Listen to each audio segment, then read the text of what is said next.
Howdy. Finally some weather here in California. So one thing about this YouTube channel that will never happen is this channel will never be about me. It's about all the lessons I learned. I'm a professional YouTube connoisseur. I love watching YouTube. I've learned so many things from YouTube, a lot of sports that I get into. I'm a hobbyist, I like hobbies. And I do have a knack for meeting guys who are really good at the hobbies that I get interested in. One of those guys is Kyle Litzie. This is an interview I did with him back in 2019. I just found it. I want to share it with you guys because he goes over his rifle setup. And that year, Kyle was on fire. It was right before the pandemic. He won everything. It just was kind of ridiculous. And you know, he had a great rifle world shoot showing. And we talk about his rifle. So I thought I'd share it with you guys today. Enjoy the video. And I'm gonna get to, I'm gonna go find something fun to do today. See ya.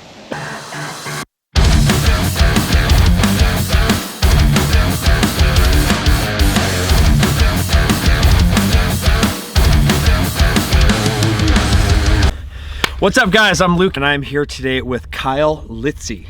What's going on, guys? And Kyle's with Team Titan, and Titan's a bunch of good friends of mine.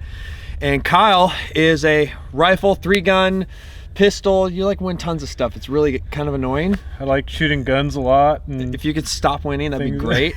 So I first heard about you from my friend Barry Duke. He was talking about you and your performance at the Rifle World Shoot this year in Sweden. Yep.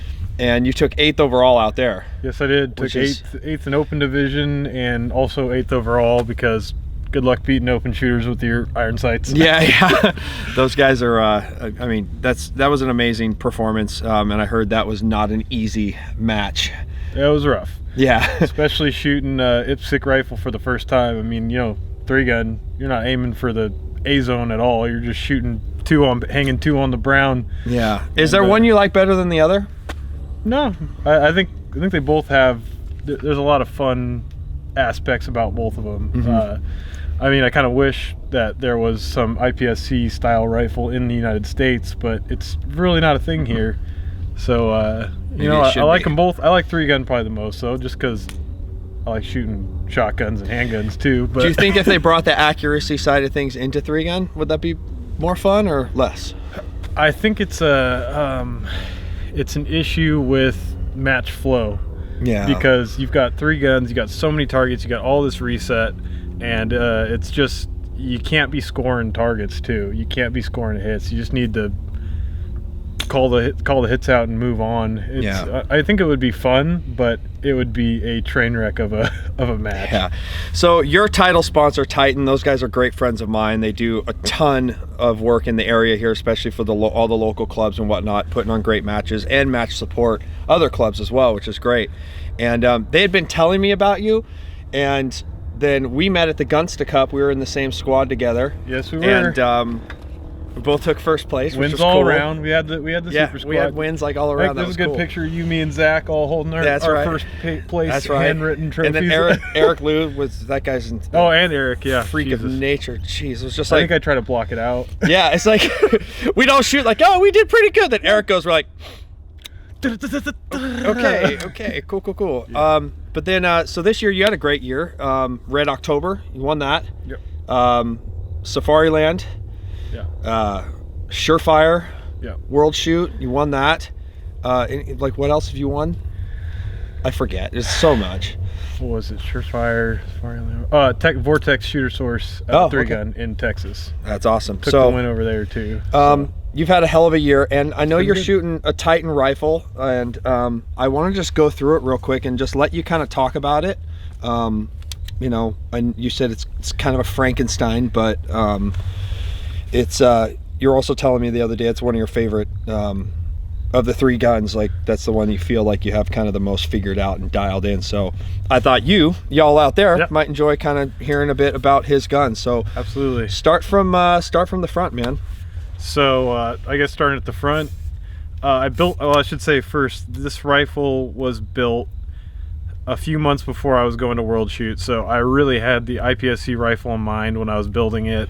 That being, I built 2 rifles, obviously, because I think it's a great idea to have 2 matching rifles so you can train with one and save one with low round count for major matches. I need to do that. Yeah.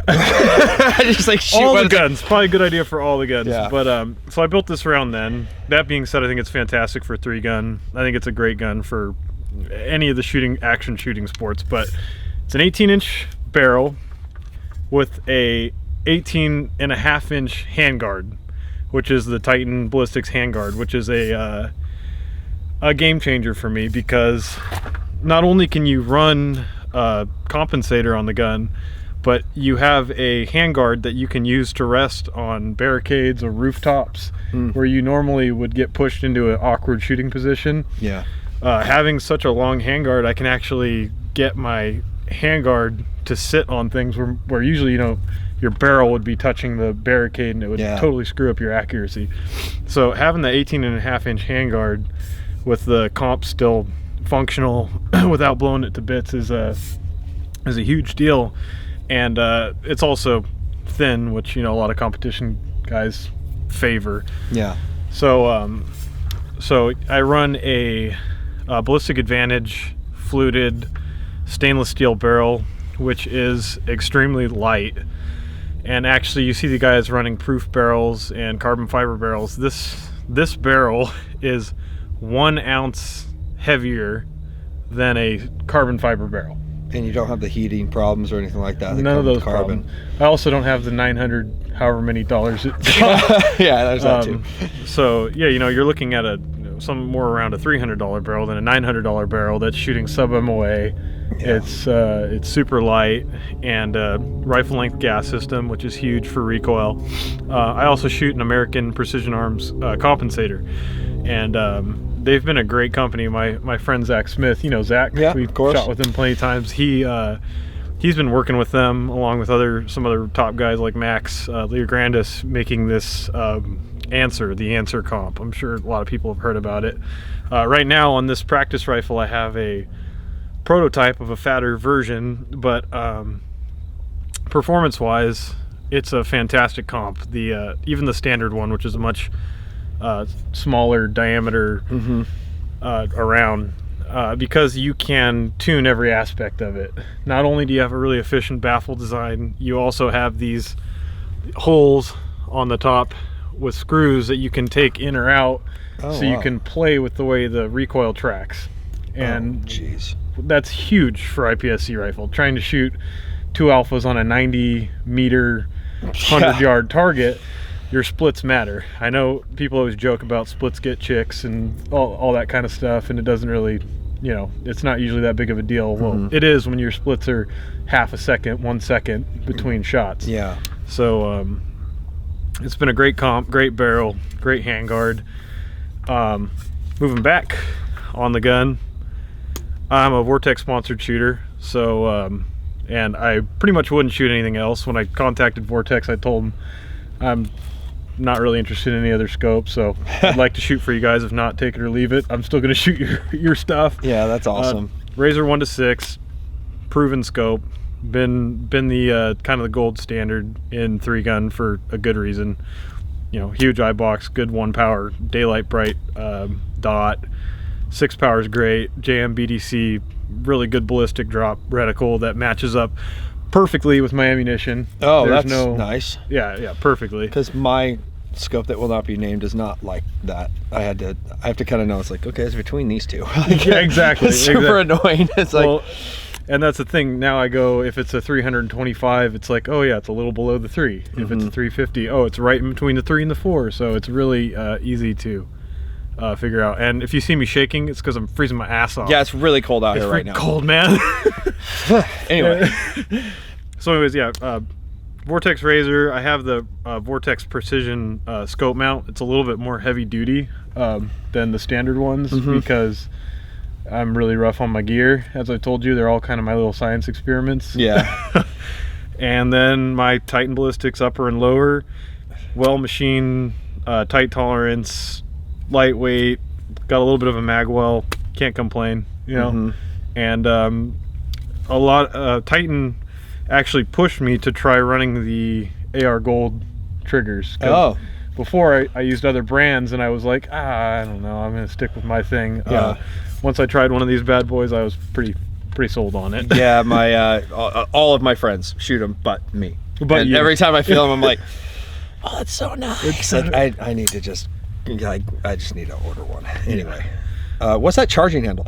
So charging, it's just a BCM, the medium size charging handle. Okay. I don't like going huge with them for Yeah. when you throw in a dump box, you know. Yeah, I've seen that happen. Catch and end up flinging out of the barrel or Yeah. whatever. What is this stock? So it's an XLR stock. XLR. The Precision Rifle Company. Yeah, they make precision rifle stocks, and in my opinion, it's a fantastic stock for 3-gun. It's lightweight. You get every single adjustment you could ever want out of the stock. I also am kind of a weirdo about butt pads. So as you can see, there's a bunch of hockey tape and stuff. I make my own butt pads out of carbon fiber. Oh, so okay. That's something we'll see. There could be something coming out in the future, maybe. Litzie Tactical. Please don't call maybe your a company Titan. Tactical. No, definitely. It would be more some Titan. Titan, sorry. Yeah, Titan. But yeah, I like to make my own butt pads, and XLRs are really great because they're so modular. You can just take off the thing, drill a couple holes in something, and slap on whatever shape you want. Just because I like how it displaces the recoil into my shoulder. Nice. Inside the gun, got running JP silent capture. Oh, you are? Okay. So, but I like to run really light springs. I like to run a lightweight bolt carrier. What bolt carrier is that? My practice gun, my science experiment gun, I have I have an AIM Surplus bolt carrier in here. The AIM Surplus lightweight, but usually I run the JP. Yeah. The JP lightweight. Titan. I'm working with Titan right now on a titanium bolt carrier. Oh. So, you know, you get the same kind of weight as the JP lightweight, but you also get the forward assist. Yeah, that's something they don't do to theirs, which always, the rifle I shot for years had the JP system, and it was always something that annoyed me. I used to like put my finger up and just like, if I had a problem, make I'd be sure. like, You're like, do I press check? No. No, yeah, it's not happening. But that's cool. That's cool they're doing that. And then the grip, you're not part of the whole like tactical mafia up and down pistol grip thing. No, just a regular Magpul grip. I even tried the newer Magpul, the K2 or whatever those ones. You know what I'm talking about? Yeah, yeah. I've got so many miles on these grips, on the standard Magpul grips. I have no reason to change it. Works for me. Yeah, it gets the job done. Well, that's awesome. Gets the job done. And you've been running this rifle pretty much. Any changes, or are you just going to keep the same type of design going into 2020? Pretty much the same rifle. I just have some ideas as far as gas systems and barrel lengths. So we're working on some like little bit different than what you see on the market right now. We're working on some different barrel lengths with different gas systems than what you normally see. Just because I don't think there's anything that's perfect right now. You've got these intermediate gas systems on a 16-inch, which work pretty good, but in my opinion, they're still not that soft. You've got rifle length on a 16-inch, which is really soft, but has potential reliability issues. Yeah. So I think there's a sweet spot, and we're looking into that, and hopefully we'll have something worked out soon. But other than that, other than playing with the barrel a little bit, I'm really happy with how these rifles work. Reliability's been fantastic. Accuracy's good. Can't complain. Well, reliability, that's like the biggest thing still, right? And I see so many trick Gucci guns which I don't even call any guns Gucci guns anymore, because my buddy was like, oh, this isn't a Gucci gun, it's like I'm like, bruh, it's a $3,000 rifle. Like, whether it looks like it or not, it's a Gucci gun. Like, anything less than a Colt is Gucci. Their stuff's just real reliable. I've seen it. I don't have one yet myself. My friend Addie just got one. She's drossing it right now because she just turned 18. So for her birthday, she bought herself a rifle. So I'm curious to shoot that. Addie's going to be a good shooter too with that thing. Yeah, it's going to be annoying. I'm sure she'll beat me with that thing soon too. They're pretty inexpensive for what they are. Yeah, for sure. And like I said, in my opinion, having two good rifles is more important than having one rifle that is maybe 1% better. Yeah. That cost twice as much. So you can pretty much build 2 of these rifles for what it costs to build, you know, a Seekins or a JP or something. Yeah. Which I think the UML is huge for 3-gun. It's kind of making attempts to bring us all on the same rules and bring us together as a community, which you know, as you know, 3-gun is kind of a outlaw sport, and there's a lot of every different match has different rules and stuff like that. That's why it's nice to just go shoot Pete's matches. It's like, okay, I understand what you're going to be asking me to do here. It's a good thing. But walking around SHOT Show, I can't think of ever walking into a gun company and listening to a guy that's like, you're either not doing what I'm doing with the rifle, or you don't even know what I'm talking about half the time. You know, so they're like, oh yeah, we have an adjustable gas block. It's, you know, this and this. It's like, no, you know, you're not setting up the rifle for the way I want to run it. So, well, that's awesome, man. Thanks for let's get back in the warm here.